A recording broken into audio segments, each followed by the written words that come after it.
Welcome to another episode of Rockets Talk. Game 2, Houston Rockets. Finally got the dub, bro. It's been, I think they said since 2019, the last time the Rockets won a playoff game against these same Warriors, probably with some of the players still on the court. If it's 2019, that has to be Draymond, Steph, Looney. wow. Because the bubble, I guess they're not counting the bubble. They're We didn't play them. We into, didn't play them in the bubble. yeah. So I guess in Toyota Center, I think that's what they were saying. It's been since that. That was probably like oh Lord, game 6. Was that the game 6 where they sent us home in Toyota Center? Yeah, Yeah. But yeah, now we are here tied 1-1. I ain't gonna lie, called it. I told you it was gonna be a blowout win for the Rockets. To me, But you didn't know that Jimmy Butler. You didn't know Jimmy Butler was going to get hurt. I don't think it mattered. Honestly, it would have helped them a little bit, but my rationale for that was I think the first game was jitters with the team. I just couldn't imagine them playing that bad. And like I said, it's closer. The game was closer than it appeared. Even with all the stuff going on, you kind of can see like, okay, if this shakes this way, and I think it was going to happen regardless. It's not. It doesn't change um, the difficulty that the Warriors are going to be for the Rockets. I think it's still, it is what it is with them.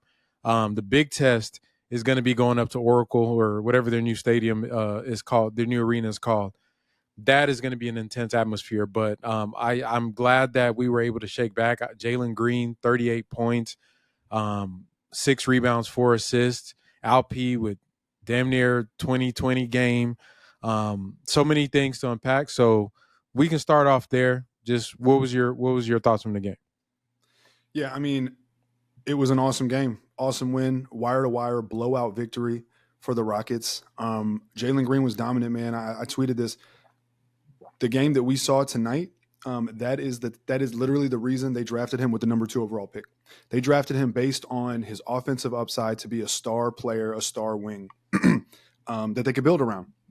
And yes, he had some ups and downs in Houston, as we all very well know, but to finally hit that point where, he had a 38, 6, and what was it, 5? 6 and that boy had 38, 6 and 4. 6 assists, 4 rebounds. Yep. Yeah. 13 of 25 from the field. I think he was 8 of 18 from 3, which means he was 5 of 7 from 2. Yeah, he was 44%, 8 of 18, 44% from 3.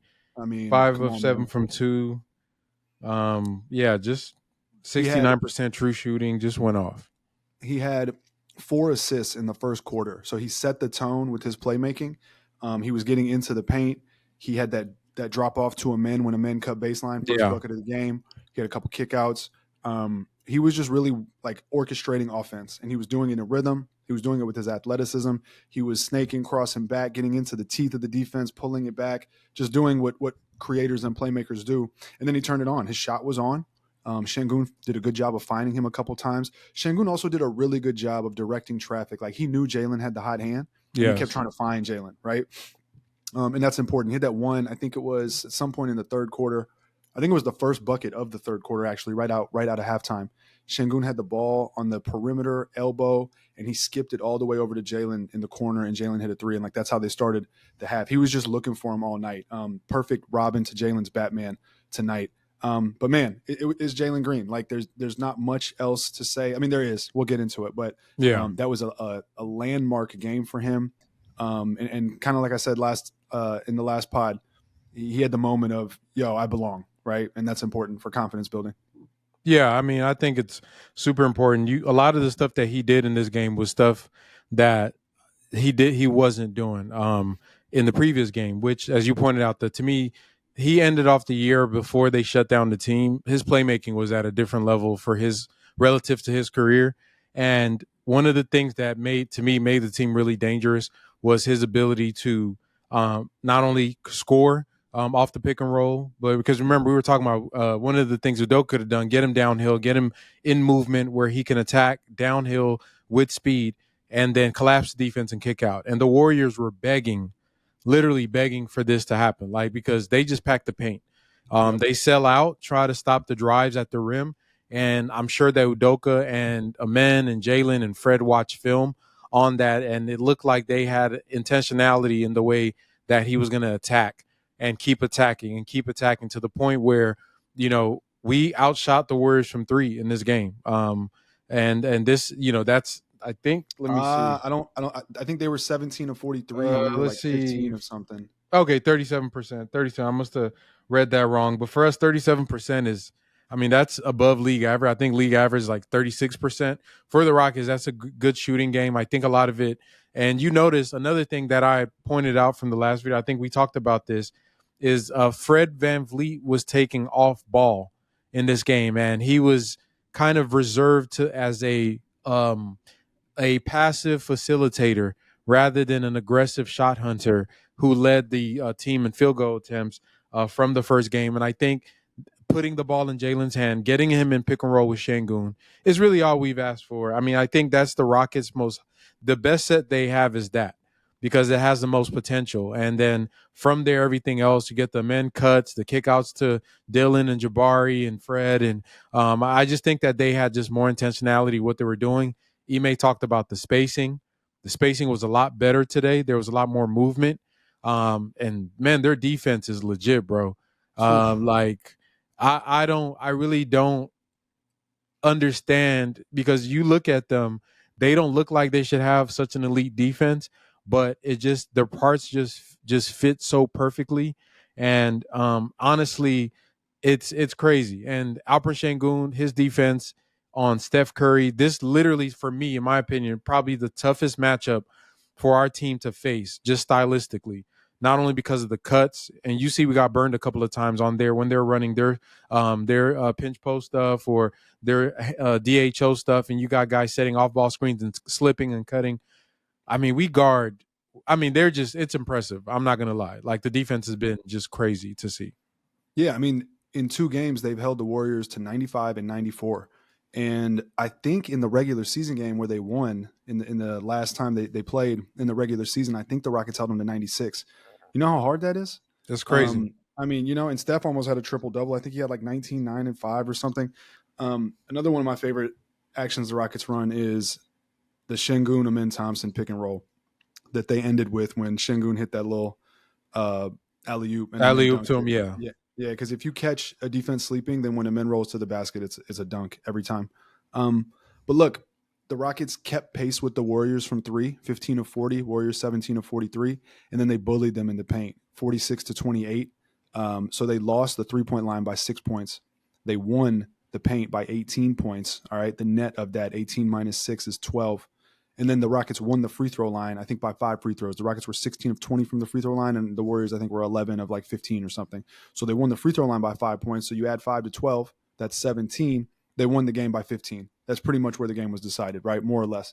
You look at everything else, turnovers, points off turnovers, fast breaks, assists, steals, all that stuff was relatively even across the board. Rockets also out-rebound the Warriors by 14, 47 to 33. I think the Rockets only had 10 offensive rebounds this time, or maybe 11. I think it was 11. I think it was 11 to 7 for the Warriors. So they didn't like dominate the way that they did last time, but that's partially because they were making more shots. And then other Rockets stepped up. Tari Eason, and 6 of 9, 14 points, 6 boards, 2 of 2 from 3. Dylan Brooks, 6 of 12, 16 points. I said it on the last pod, like they needed more Dylan Brooks. When he scores, they really come to life because he's one of their best shooters and he gets those post-up fadeaways and just like hits kind of timely buckets. But yeah, and then the big story, we don't want to talk about Jimmy yet, but one thing I want to mention before I forget is that I'm worried that Golden State got some good data on their side of some things that might work if Jimmy does come back that they can incorporate. Quentin Post was successful tonight. That's bad for the future of the series for the Rockets. I don't even know the dude's name. Pat Spencer, the white dude that looks like he's a professional volleyball player. I called them the law firm of Post and Spencer. They look like some Southern frat bros, just killing the Rockets. So they had a lot of success, and that's right. Like if Steve Kerr finds guys off the bench that he trusts, they have this history of like, you remember Game 6 in 2019, they had Jonas Jerebko and oh my God, that guy, you know what I mean? You know what I mean? So it's like, it just gives me those vibes, and I got like a bad feeling in my stomach from that. But the good news is every time the Warriors made a run, the Rockets answered it. Like the Warriors cut the lead only to 11. That's as close as they got. And then Houston immediately answered. And every time they were hit with the haymaker, they got up off the mat and they came right back. And it was Jalen Green leading the way, and it was Sengun right behind him. And then everyone else I mentioned. And then, like you said, Fred did a lot of good little things. Yeah. Right. He knew his role. There was a point in the third quarter, I think, when Golden State was making their run where it was like Fred holding the ball at the top, close to half court, calling for a Steven Adams screen. And I was like, get Jalen in there immediately. And once they did, everything changed. So it's like, it's official. Jalen blows the top off of the ceiling of this offense, and Fred is like no longer that guy for Houston. But he had some good possessions on Jimmy Butler early defensively, stripped some balls, got to some loose balls, did some veteran stuff. And then also he got in Draymond's face, like face to face. Yeah. And I saw that. Just from a leadership perspective, that matters. So all of that is like all positive for the most part. Yeah. I think that tonight was probably, when you look at how the team played and how everybody was just, you could tell that they were just all for the win. Like they were just trying to win the game. I think, point out Dylan Brooks with him. One of the fears you have with Dylan is his mindset of being like the alpha or trying to take over.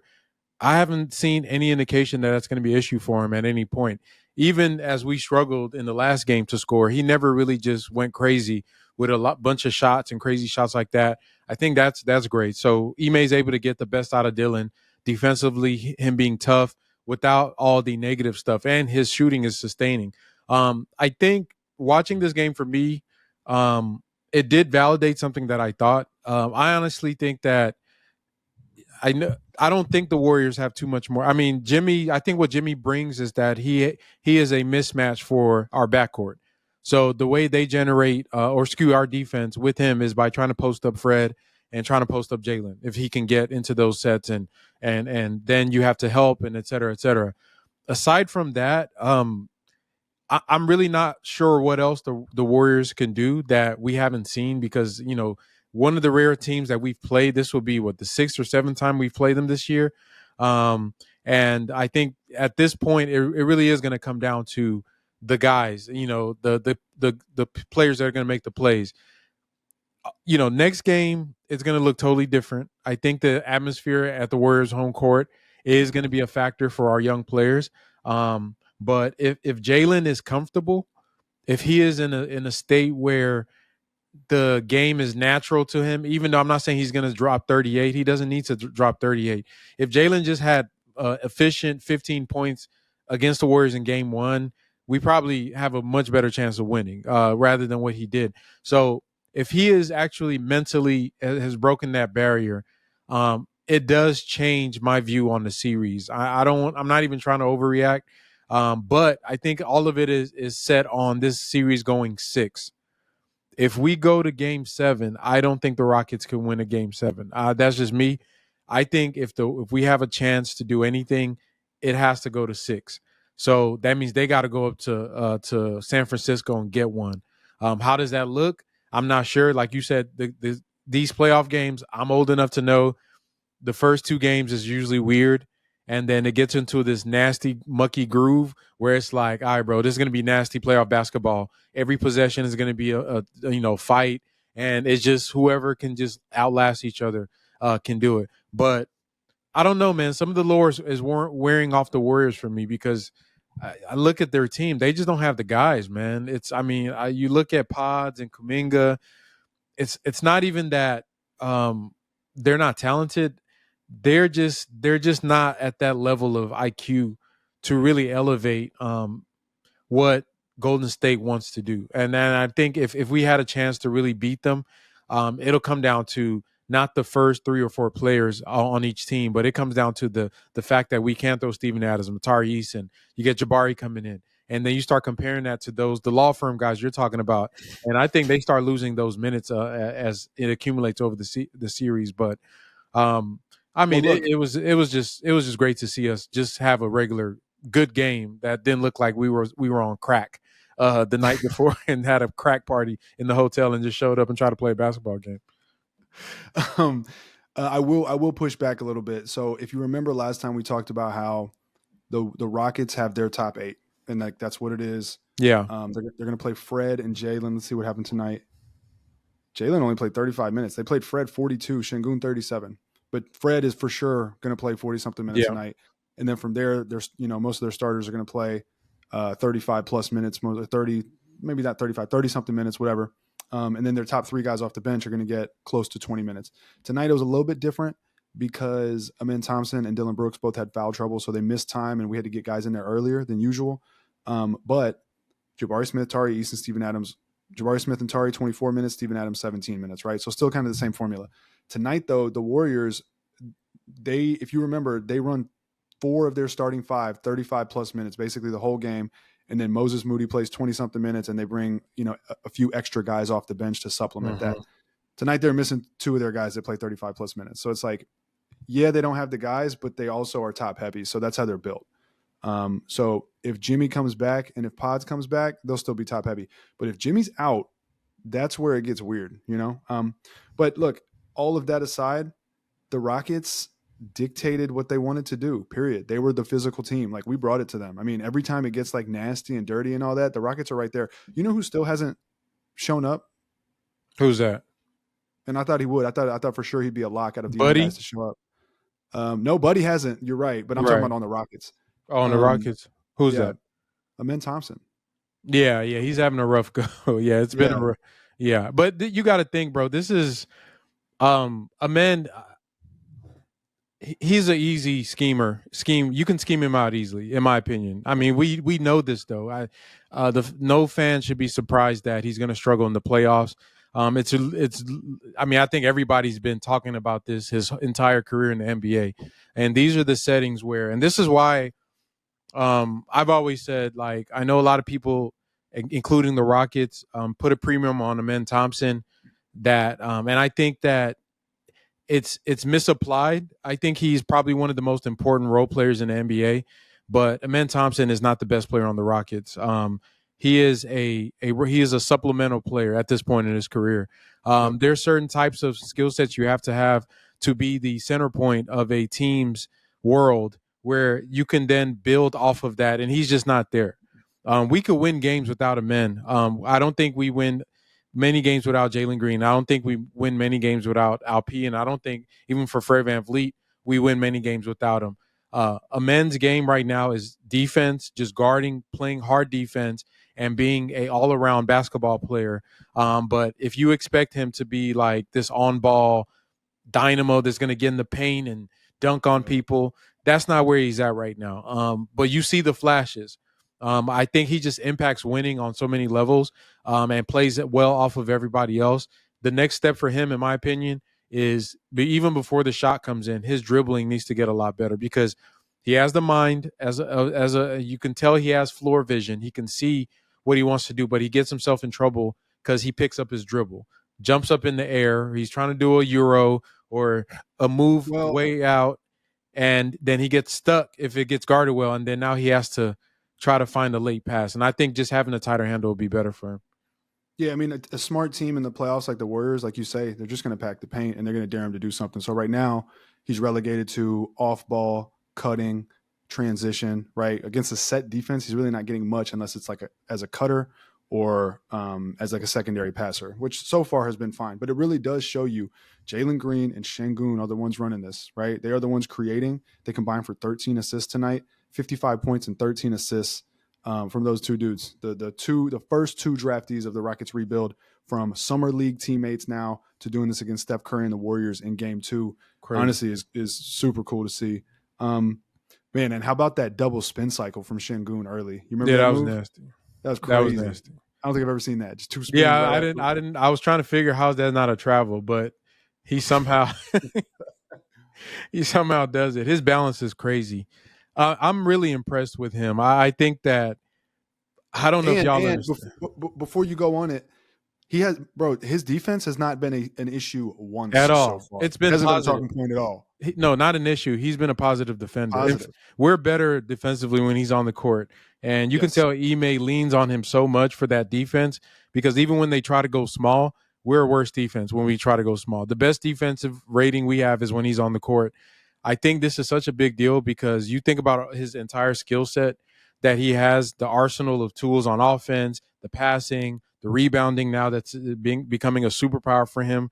The defense is crazy. Like, he is a good defender, and not only that, he's a good defender in the playoff setting.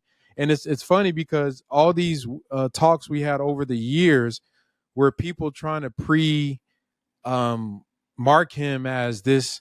Well, we don't know if he's what he's gonna look like. There's concern of, like, all of that stuff is, to me, was always just dumb. Like, you don't know a player's limitations till they actually are in it. Now, he may struggle as maybe fatigue becomes his barrier or something else. But I mean, with him being able to play defense in the playoffs, it just, his ceiling is just so out there. And I think it's great to see it on this stage, especially against a team that in theory he's supposed to struggle against. He's surviving Warriors lineups with Buddy Hield and Steph Curry out there. And not only surviving, he's thriving, he's causing chaos, making plays. And then you pair that up with Jalen, what he's doing. To your point about them being the first two picks that we made, to be both players that are complementary to each other in how they play, to be both players that are this young in what they're doing. You imagine 23 and 22. Think about 26 and 25. That's, if we imagine they stay on this trajectory, by the time Jalen's 26, he would have seen at least 3 or 4 more playoff series, the same without Pete. And by then, the Warriors are gone, and we're going to be the big dogs. We're the Celtics of this, this era. Like, we're going to be the big dogs. And that's why I think that, with the way that this is going, even if we lose this series, I think I've seen what I want to see and what I need to see from some of these guys. And I'd like to see the series go on to know that the next leap they're going to take. And this is so important for them, because the first playoff experience is usually the one where you get beat up a little bit. And, that may still happen. But after that, it's just natural for these young players to just take that pop when you get into, oh yeah, he's going to be all NBA. I'm gonna guarantee you right here, next year Sengun is going to be all NBA outright, and then he might get it this year actually, but outright. And I think Jalen's going to be an all-star next year, just outright. I think so. I mean, look, so in the last pod, I said the thing I'm most excited about, win or lose, is that we're going to find out who these guys are, right? We're going to find out so much about, like, their competitive spirit and how they match and use their talents and bring it to this stage, because this stage is not just about being talented. This stage is about what kind of a competitor you are, right? And how you match your talents to what kind of competitor you are. And there's never a guarantee that both those things are going to meet, correctly and mesh well. Game one, and I'll be clear, game one, Jaylen Green had a terrible game. Game two, he had the best playoff game we've seen since James Harden was in a Rockets uniform. Game one, Alperen Sengun had a really good game. Game two, Alperen Sengun had a really good game, just in a different way, right? In game one, he scored 26. This time, he only scored 17. He started, I think, 1 of 8, finished 6 of 15. So he hit 4 of his next 7, including a 3, I believe. 17, 16, and 7, right? So he just rebounded a ton more, and he was playmaking a ton more. So he's showing you range. He's doing it offensively by scoring, by creating. He's dominating the boards. He's doing it on defense. He had 2 steals. Jalen had 3 steals. Like, they're showing you their range, and that is just, like, the most exciting thing. So Jalen has to do it more than once, and I totally understand that. I'm not going to let him off the hook if he doesn't, right? It'll be, a flash in the pan if that's all it ends up being. But, man, it was encouraging, and I am excited about it. But yeah, I mean, people thought Sengun was going to be getting played off the floor. That has not happened. And I mean, I don't know. It changes the versatility of the Rockets. It really does. Top to bottom. Because without him, you don't have someone that's like just a complete mismatch. Jalen is kind of having trouble because they're running that zone. So they're just going to jump Jalen up top, or when he gets into the paint, they're going to collapse and force him to kick it to somebody. And speaking of guys to kick it to, Jabari Smith has not been getting the ball. He only had 4 shots tonight. I thought he was looked off a couple times when he shouldn't have been, and had some opportunities to shoot. But he has kind of fallen, by the wayside offensively. Yeah. This is not Jabari's still trying to figure out his role. I didn't like his shot selection in this game, or he was doing too much. I tweeted that out. Like, he was doing too much. Some of these guys are struggling to understand that this is not a regular season game. Like, you cannot try to play make off the dribble, Jabari. Even though Tari was making some of those shots were dumb. And it's like you hold your breath when he's going 1-on-3 or 1-on-4 on the fast break. And you know what I mean? He makes the layup and you're like, oh, thank God. But I think that they have to learn that they at this point in they're role players, and if you don't know how to play your role, it's going to come back and bite you. And I think Jabari is struggling with that aspect, that he is a role player right now as he's crafting his game. I like the stuff he's shown during the regular season, but if that's not your bag, bro, this is not, like I said this last time, this is not the time for you to explore your offensive versus, like, bro, we're done with that. Whatever you stop that, and that's your best thing, just do it, right? And I think that they just need to know, like, what it is. They said sometimes me, sometimes you, always us. That crap's out the window, bro. You look at the shot profile of the games, it's not always us. It's going to be Jalen and Sengun, and then either one of Dylan or Fred that's going to get the most shot attempts. To confirm your point, Jalen had 25 shot attempts tonight, Sengun 15, Dylan 12. No one else had double digits. Yeah, and the first game it was like just Fred and Sengun. It was Fred, Jalen, Sengun, and then Tari had 10, but like some of those are like put just in fast break and stuff. So it's not always. Sometimes it is not going to be Jabari's going to hit big shots, and Tari hit a bunch of big threes in this game. He played good defense. Jabari did his thing to the best of his ability. I actually think that I would like to see Jabari play more with the starting five again, to switch it up. But I understand why they don't do it. And your boy Holiday got a few minutes in, and what did he do, bro? Your boy got a few. I was like, all right, let me give this dude a chance, man. I'm rooting for you, dog. And this man came in tween, pull up midi, bro, in the playoffs, bro. What are we doing? Yep. Well, look, you got to give him some grace, though. He's a microwave scoring type player. Holidays will come in. Either the shots fall or they don't, but he's got to get a little rhythm. He got to bop it. Okay. I'll give him that. That was a wild shot, though. It was like 15 seconds on the shot clock. I'm like, what are you doing, bro? Like, this is not. We're not in Charlotte in January 26th, bro. This is the playoffs. You can't come in and do that. Like, can I say, if the Rockets need an extra body, you know who I would not be opposed to seeing for like 5, 6, 7, 8 minutes? No. Oh, okay. Who? Jeff Green. Uncle Jeff? I would not be opposed. Veteran, I trust him. Strong. I trust him. Athletic. He's probably going to find his young guys and try to put them in position to succeed. If you need an extra body, right? Because it's like if Aaron Holiday's not giving you anything and guys are in foul trouble, I wouldn't mind Jeff Green out there for a few minutes just to see. That's true. I do want to give a shout out to Fred. I think one thing he gets no credit for is he is one of the better Steph Curry defenders in the NBA. Yeah, like I don't know what it is about like he's short. Yeah, he guards him really, really well. He knows his tendencies. I'm sure during the championship series he learned so much from scouting and video about Steph, probably more than damn near anybody. Being a role player, and that's your assignment. So I know he took it seriously.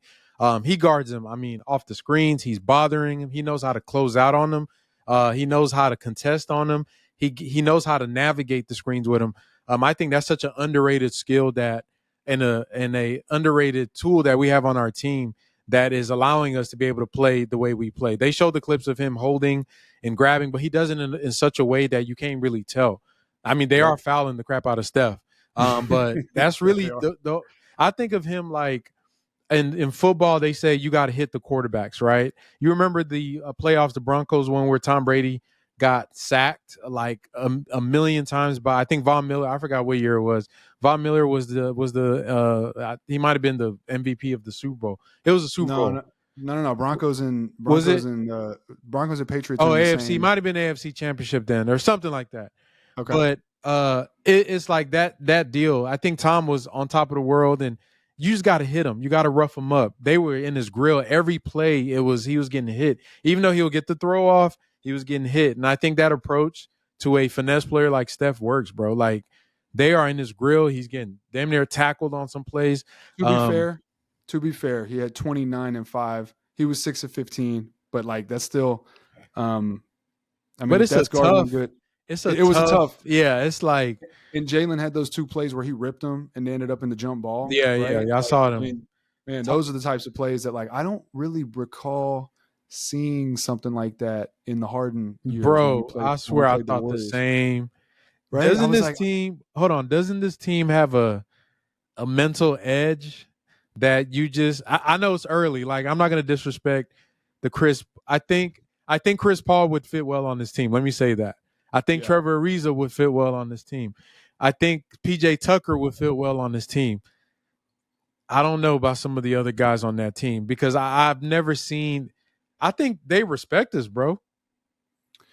They have to. I mean, so I'll say this because I do want to be careful. I think people are like, we're in the moment and we're excited, Yeah, but that yeah, was yeah. literally the best Rockets team ever, if not for that injury. Just because they would have beat the Warriors, they would have won the championship. They set the franchise record, 65 wins. And there's no We all, KD on this team, so bro, yeah. we all remember the stat of like when Capella, Harden, and CP3 play together. Like that team was totally different. This one is like helter skelter physicality. Like we're going to show up to the fight and we're going to beat your ass. That one was like they're going to show up to the fight and Skill, like yeah. scheme you out of. You know what I Yeah, mean? Like yeah. they were a robot. They were just like, you can't guard me, and then I get to the spot and then I pass and then we just shoot and we shoot and we shoot until we just beat you over the head with it. It was totally different. But I do agree, top to bottom, like there's not a single guy in this top 8 rotation that you can physically take it to. Not even Fred.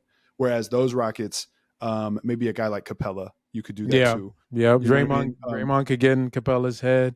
Harden, Chris, temperamental. yeah, temperamental. Also, just kind of like he not weak by any means, but he just Right. wasn't like An aggressive intense. type. Yeah. Yeah. The intensity wasn't there, right? Chris Paul, super intense, but just like physically smaller than even like a Fred VanVleet. So a little bit different. But yeah, I mean, these top 8, like, bro, they just fight and they don't stop coming. It's got to feel like one of those matchups where like the opponent just does not stop, right? Even if you're better than them, like we're just beating them to balls. We're getting in their face. Every time they're in our face, we're matching that. I do think, and I said this, I put a video on my Twitter where I said this, and Ime Udoka actually talked about it in the post game tonight. I do think they got to keep their composure though, because Yep. if they totally feed in to this, style and like this nastiness, that benefits the Warriors because the Warriors have been there and done that, and the Yep. Warriors have Draymond Green. Unless we can like trade bodies and get Draymond out, and then like we still have more bodies to come, and like Draymond's gone, and so they've lost their backbone. That's possible, but they got to be careful because you can tell, and this is honestly something that, and it's so hard to tell because Jimmy's out, so it's like we'll see, but. And for the record, I don't care that Jimmy's out. I hope he gets healthy. I don't want injury. I don't wish injury on anyone. So I hope he gets healthy. But if the Rockets have to beat the Warriors without Jimmy Butler, then so be it. Yes. Because they beat us without Chris Paul. So I don't give a damn about that aspect of it.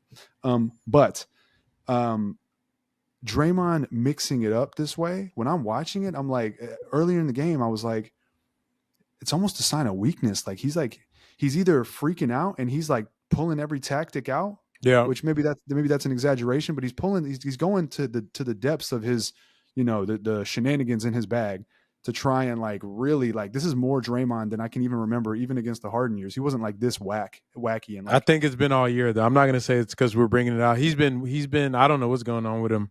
I agree though. I think he's tripping, right? No, you're not. And I'm gonna tell you what I noticed. Also, they took him off the primary assignment of Sengun, and they put at first it was Butler when he was in there. Butler was guarding Sengun, and then to me it was a cop out move because I don't know if you've seen the clips of Draymond basically saying that getting help on a player is a sign of weakness. Like if you got to trap or double a post player, that he takes pride in guarding the post. And Sengun cooked him because Steve Kerr and Draymond is not going to ask for help, but he wanted him to go one-on-one, and he couldn't guard Sengun. He can't guard Sengun one-on-one without fouling, and he still fouled the hell out of him. They didn't call it a lot of this game too. But so they try to be slick with it and put Draymond off ball, kind of how we do with Sengun, and have him come and help instead of be the primary person that needs a double. And I think that was some of the effects you saw with his efficiency is because Draymond was able to, if you go back and watch it, whenever he gets in the post, Draymond's right there shading. And, he's really good at kind of playing too at the same time. And I can tell that this is unnatural for them because, like I told you before, we have never had a mismatch in that position. And as weird as you can think about saying it, like from the time the Warriors became a thing and the Rockets were trying to go against them, we have never been able to take advantage of Draymond Green as a player. He's always been the one, like you said, in Capella's head. He can guard Harden. He's physical. He's going to push you and poke, do all the weird stuff. He can switch out. He can help. He's a good shot blocker, even though he's not a super athlete. Good everything. He really just caused a lot of chaos. For the first time, the Rockets have an individual player that he cannot guard one-on-one. And that just, to me, that throws off everything that they do. Because if Draymond is a mismatch, that it breaks their system a bit. The only problem is we can't shoot. Yeah. If we could, because like Sengun is 6'10" or 6'11", and he can get back to Draymond and then spin. He can use the leverage to spin off Draymond and then like kind of just leave Draymond in the dust and then have the finesse to finish over the top. Which, by the way, Domantas Sabonis could not do, and that's why we're going to end those talks. Those talks, those are dead. I think we're good on those, right? I just want to officially they're dead. But even Dwight Howard.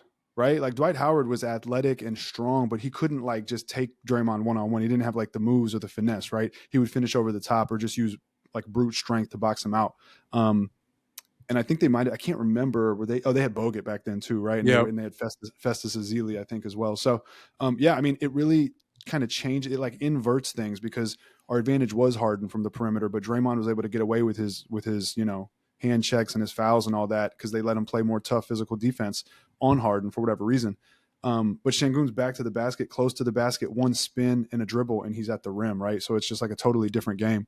And I think that coming from a position of size that looks down on Draymond, I don't know, there's just something physically it's different. It's I think that's our team's special thing is the fact that we have a post player that your big man can't guard. No matter who they are.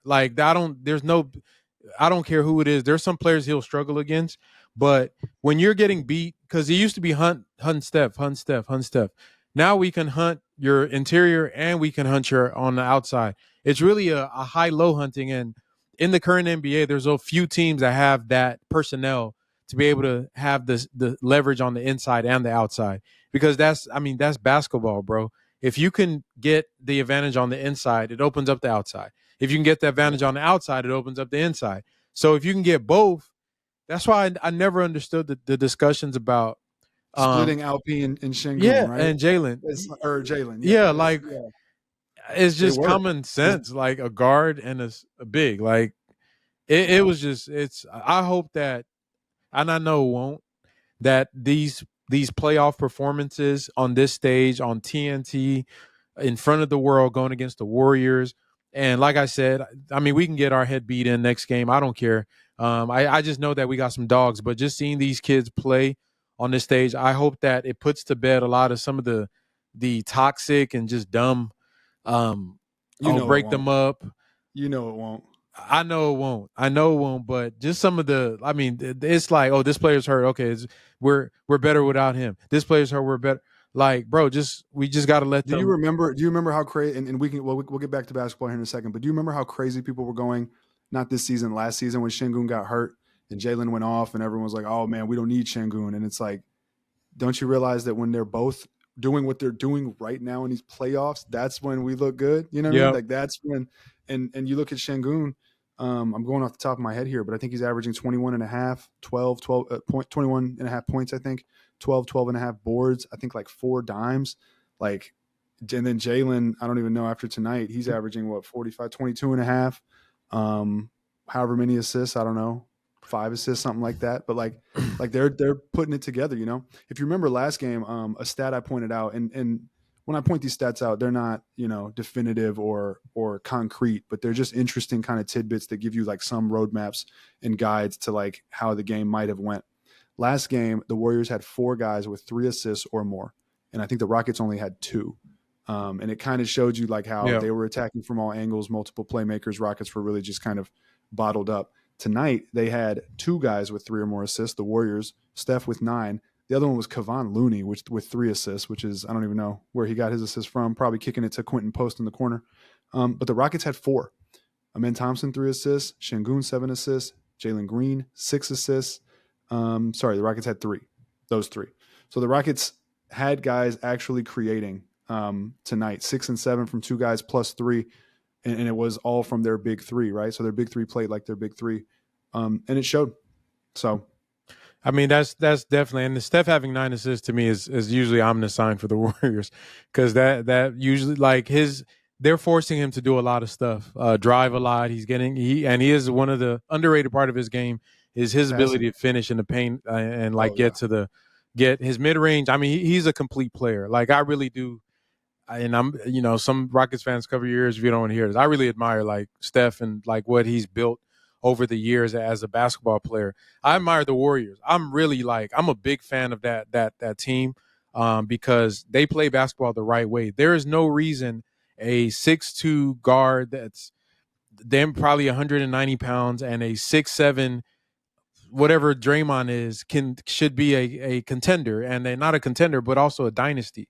And it's just yeah. because they got heart, bro. And I think that you see like when Jalen and Steph was like telling them, basically like telling them like, bro, yeah, that's what's up, man. That's what it takes to get to that level, and that's why I see the respect. So I'm I'm happy, bro. This was good to see. It's been like they said, it's been 5 years since we won a playoff game. You think of all the teams we've had over the years, the Kevin Porter Jr. led teams, the Eric Gordons of the world, Christian the Wood. double big. Oh my God, Christian Wood, John Wall, the Wow Factor, the oh man, it's just been, and all the stuff that came through that to get to this point where you've reached and the best part is this is just the beginning.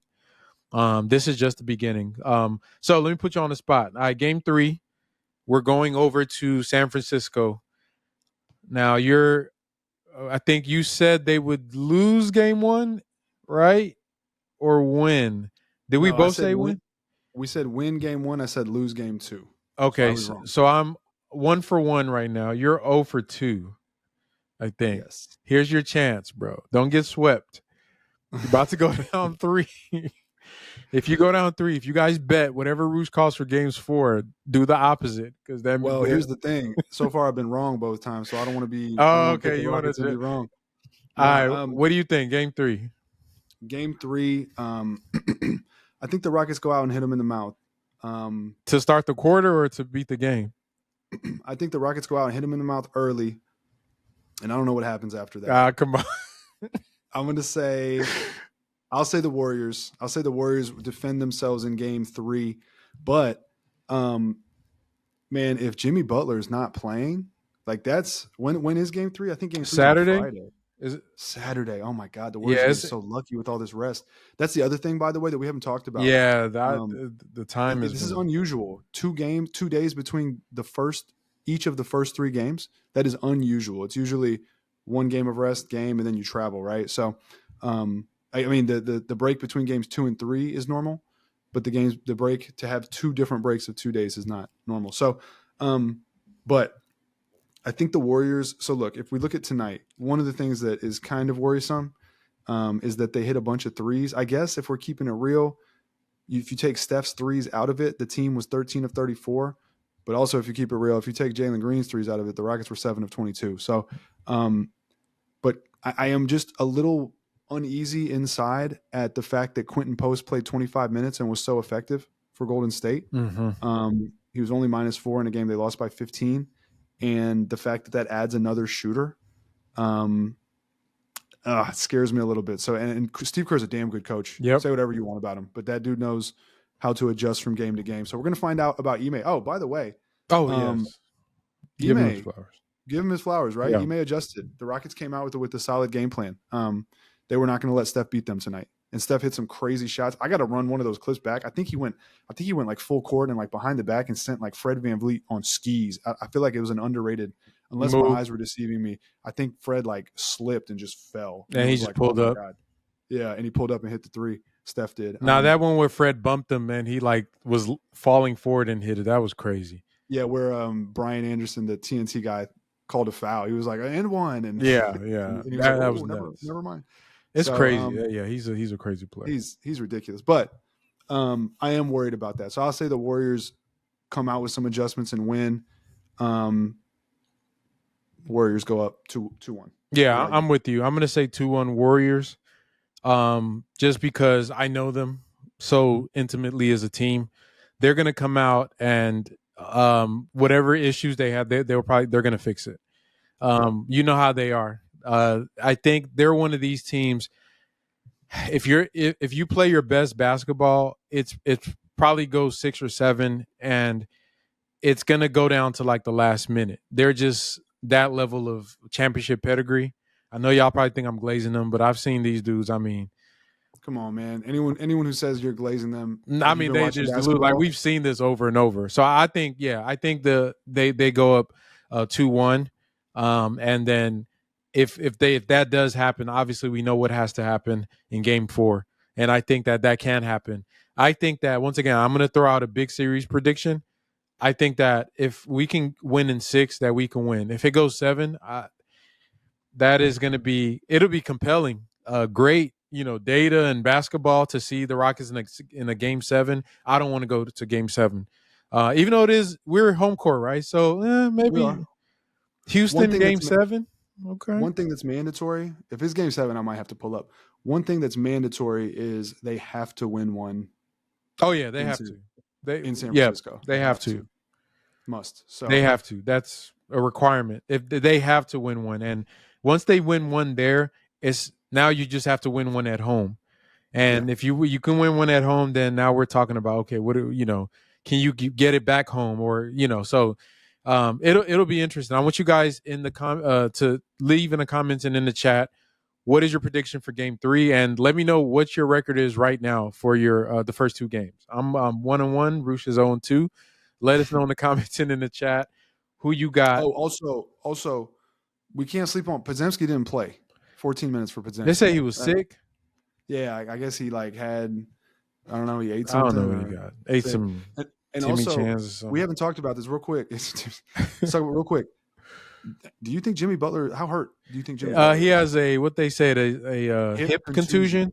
So basically, he has a bruise, a really really bad bruise on his hip. It's going to cause. You said what? X-ray. Yeah, it'll get an X-ray. They have to do an X-ray to make sure there's no bone fractures or anything, which I doubt. I doubt it was, because that would require surgery. So I don't think it's that. If it's just a contusion, it's a bruise and swelling that causes his hip to be stiff. That should resolve over the next few days. He'll play. It'll be ice. It'll be heat and ice. A lot of range of motion exercise to get his hip loose, and that's pretty much it. It's discomfort and pain is the main issue with it. But he'll play. I'm trying to see if there's any updates for that. Nah, it's just he probably it probably just swole up, and it probably looks nasty, purple or whatever.